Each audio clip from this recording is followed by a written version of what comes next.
ఓం నమ శివాయ. ఓం శ్రీమాత్రే నమః.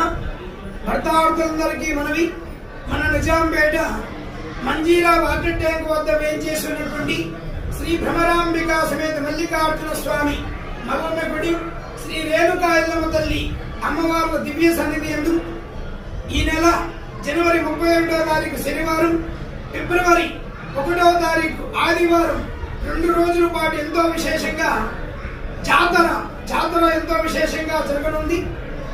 నిజాంపేట గ్రామస్తులు, గ్రామ పెద్దలు, భర్తార్థులందరి సహాయ సహకారములతో ఎంతో విశేషంగా ఈ యొక్క జాతర కార్యక్రమం జరుగుతుంది.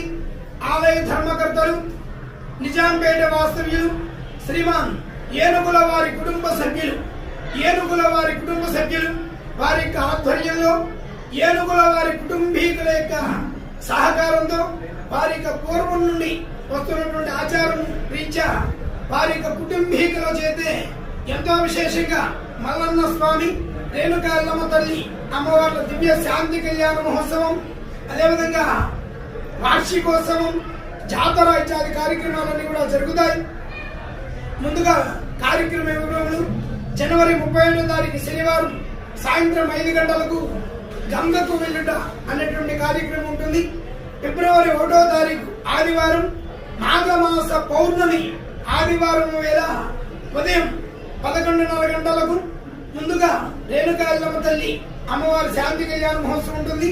తదుపరి మధ్యాహ్నం 12:30 గంటల సమయంలో మల్లన్న స్వామి శాంతి కళ్యాణ మహోత్సవం ఎంతో విశేషంగా ఒక్కు పూజారుల చేత ఈ యొక్క కార్యక్రమం అంతా కూడా జరుగుతుంది. తదుపరి మధ్యాహ్నం 1 గంటకు అన్నదాన కార్యక్రమం జరుగుతుంది. అన్నం పరం బ్రహ్మ స్వరూపం. అటువంటి అన్నదానానికి భర్తార్థులందరూ కూడా సహకరించండి. అదేవిధంగా సాయంత్రం ఆదివారం 5 గంటల సమయంలో బోనాలు, భక్తార్థులు, మహిళామతులు అంతా కూడా అధిక సంఖ్యలో అమ్మవారికి, మల్లన్న స్వామికి 2 చోట్ల కూడా బోనాలు సమర్పించే కార్యక్రమం ఉంటుంది. తదుపరి సాయంత్రం 6 గంటల సమయంలో అగ్నిగుండం, 7 గంటల సమయంలో గొలుసు తింపుట ఇత్యాది కార్యక్రమాలన్నీ కూడా ఒక్కు పూజారుల చేత ఎంతో విశేషంగా జరుగుతుంది. ఈ సంవత్సరం 125వ సంవత్సరం వార్షికోత్సవం. 125 సంవత్సరాలు చరిత్ర కలిగినటువంటి మన దేవాలయంలో ఎంతో విశేషంగా గ్రామస్తులు, గ్రామ పెద్దలు, భక్తార్థులు అందరూ కూడా అధిక సంఖ్యలో వేలాది మందిగా తరలి వచ్చి ఈ యొక్క జాతర కార్యక్రమాన్ని దిగ్విజయంగా పూర్తి చేయవలసిందిగా కోరుతున్నాం. అదేవిధంగా మన దేవాలయంలో ఆలయ అభివృద్ధి పనులలో భాగంగా